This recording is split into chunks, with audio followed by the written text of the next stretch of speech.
What's up YouTube, this is Bystander X79 guys. Today I'm coming to you with a video analyzing some of the most influential cards of 2018. I can tell you this right now, this year we got in some damn awesome cards through the core sets as well as some of the subsets, and it really helped shape the game up. Last year, halfway through last year, Link Summoning was introduced into our game and we started getting the Link Summons and Link monsters coming through, and it wasn't really until the first set of the year, Extreme Forces, that Link monsters really started to take shape, and really the Link mechanic started to come into its own. Case in point, you see it right here in front, Heavy Metal Folds Electromite. This is one of the quote-unquote Link Frames Pack 1 monsters from the OCG. We got it in our first set. This card single-handedly brought Pendulums back into the meta for Master Rule 4. It helped them set up their Pendulum FTK, and it just gave Pendulum decks in general a huge amount of support. I can't turn around and tell you how many times I've used its effects in my Pendulum decks, and it just works so insanely well.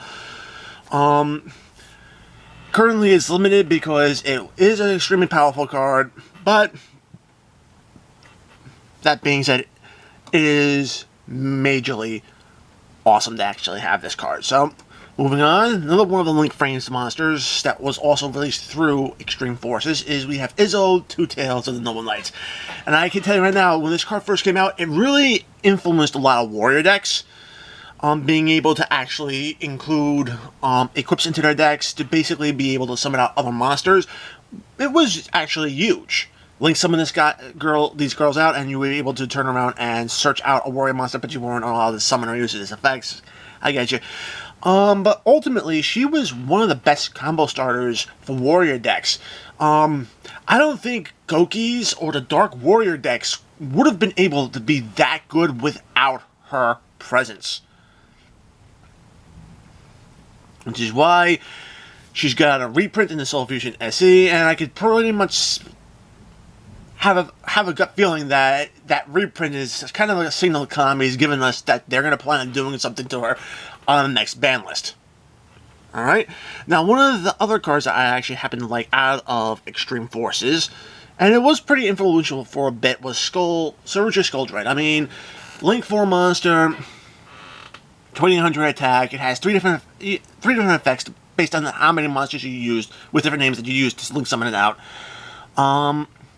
You use 2 or more monsters that are normal special summon to the zone of point still gets powered up by 300 attack, which is a modest boost, but it's not bad. The second effect, if you use 3 monsters with different names, you actually were able to special summon right out of your hand, which was huge, because that extra special summon usually definitely did go a long way. And the final one, if you used 4 monsters with different names, you could actually fix your hand. You actually drew 4 cards, and then you placed any 3 of those cards from your hands on the bottom of your deck in any order, which was just awesome. This card was used in the Galaxy Tomahawk combo, basically just to turn around and get it out to utilize that last effect. Now, granted, once Ancient Fairy Dragon, got banned, that combo kind of went out, but there are decks out there that can actually spam the field with enough monsters for you to actually use the final effect. Easy enough. Alright? With that being said, we're going to move on to Flames of Destruction. Now, there are a lot of good cards in Flames of Destruction, but in the term of the Link mechanic, we can't ignore the fact that Nightmares were in this set. Nightmares just took the Link mechanic to a whole new level. I mean, let's just turn around and go on. We have Nightmare Mermaid, Nightmare Phoenix, Nightmare Goblin, Nightmare Cerberus, Unicorn, and Griffin. I mean, Mermaid could power down any monsters that were unicorn linked by 1,000 points. You can also special summon monsters from your deck, which could get you Iblay to give to your opponent. Phoenix basically could turn around and go after back row and prevent any Colic monsters from being destroyed by battle. Goblin Man prevented any Colic monsters from being targeted by card effects, and then gave an extra normal summon.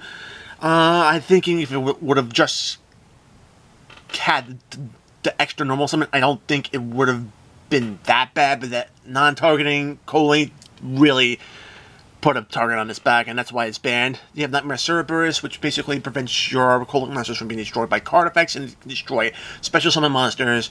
Unicorn can spin a card back to your opponent's deck. And it actually gives you extra draw power based on the number of monsters you co-link to it. And then you have Griffin, which really isn't that used, but is actually a damn powerful card. It's actually a walking skill drain. Shuts down monsters that aren't co-linked. Affects monsters that aren't co-linked. So that's just amazing. And I'm just waiting for the day when people just wake up and start actually playing this. This whole package was released in one set, and I can tell you right now, it shaped the game. It actually allowed the extra link mechanic to actually come into its own and really shaped the format. I mean, Gokis really turned around and were able to start extra linking a lot more consistently once these cards come out. I mean, it just opened up that play.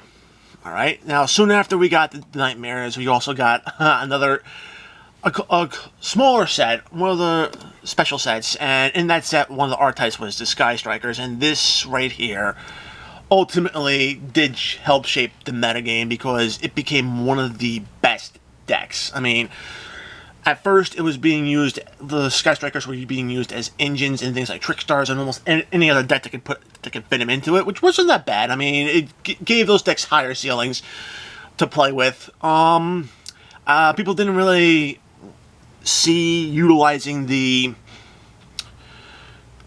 pure deck as it is, but as the year went on, I mean, if you look at the tournaments, Pure Sky Strikers is one of the best decks, and I am so grateful that we actually got this deck because it's huge. I mean, now I can understand that there were some issues with pulling certain cards because it seemed that Sky Striker Mobilize Engage, Sky Striker Whittle Anchor, and Sky Striker Mecha Modules, they were all short printed, and you were only going to pull one of those cards out of a box at a time. So, yeah, and the price tag of Sky Striker Mobilize Engage alone just caused the boxes of the set to inflate in price as well. So I do remember that this card was about around $90, and the boxes were about the same amount. So it did have a bit of an impact, but we have the Sky Striker Aces. We're getting more cards to actually be able to do things with. I know we're getting a new Sky Striker Ace, the Earth Tribute next set. Hopefully we're getting her matching spell card in the set after. Alright. And of course, want to talk about one more Lynx monster before we go into some of the other monsters that were influential this year. Or cards. Borosol Dragon, one of the best cards out of Cybernetic Horizons. Basically, a generic Link monster that enabled OTKs. Oh god, this card is just so good. It can cut monster's attack in half to pump its own attack up. It can switch a monster on the field in defense missions, so it can swing again. It's just an awesome monster that can help end games. I mean, the state of Sky Striker play is to basically go into a Link 1, create another Link 1, on your next turn summon out Phantom Sky Blaster to get at least a couple more tokens, link off into Boral Sword, and swing for game. And that's pretty much their standard play. I just can't wait to see how the Sky Striker deck is going to evolve further. I'm kind of hoping we're going to see some of the OCG list hits come over to the TCG side of the game. I'm looking at more of the first round of hits with Engage and Whittle Anchor going down to 2. I'm not a big fan of the Gagari going to 1 because that really does hurt the deck. Alright. Moving on, we do have another card that was in Flames of Destruction that was extremely impactful. Infinite Impermanence. I mean, the thing is a hand trap trap. I'm calling it that. I mean, people just say it's a hand trap. No, it's a hand trap trap card. Because we have hand trap monsters, this is a hand trap trap. Okay, got Controlling the cards, you can activate this card from your hand. Target one face-up monster your opponent controls, negate its effects until the end of the turn. Then if this card was set before activation and is on the field at resolution for the rest of the turn, all other spell and trap effects in this column are negated. So this card can shut down not only monster effects, but activated spell and trap cards effect, which actually is pretty damn huge. We typically didn't see much negation that didn't destroy the card on the field while it was on the field, so this is actually a damn awesome card.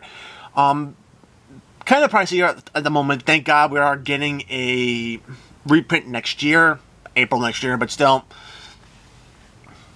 gonna be damn hopeful that we're gonna see this card a little bit more. Okay, so Ghost Spell, Haunted Magic. I'm including this is one of the more impactful cards because even after she was introduced in Flames of Destruction, with the more grave-centric strategies that were coming around, I know Sky Strikers were one deck.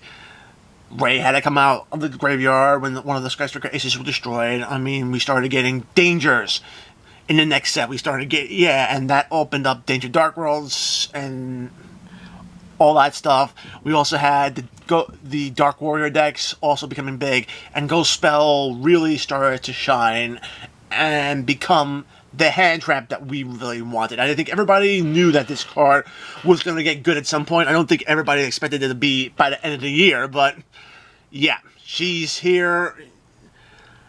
Can negate any active cards that basically can add a card from the graveyard to your hand deck or extra deck, special summon monsters from the graveyard, or banish cards from the graveyard. So she has a multi-use role similar to that of Ash Blossom, and it's just great to have her in the game.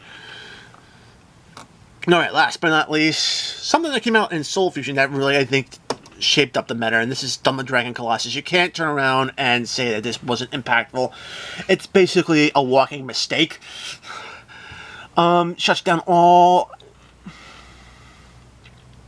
the ability to add cards from the main deck to the opponent's hand, except by drawing them. I mean, that's just hurts so many decks, and it gives this deck a bit more of an anti-meta feel. Combine that with the fact that the Thunder Dragon deck can basically drop off and end the turn with 3 Thunder Dragon Colossus on the field. That's just goddamn huge. And not only that, but you can turn around Fusion Summon or Special Summon it by this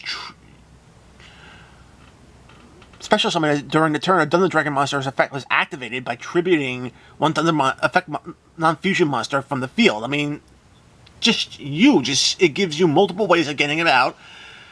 And yeah, I mean, this card was just amazing, and it's the reason why Thunder Dragons are actually considered one of the top decks in the current meta.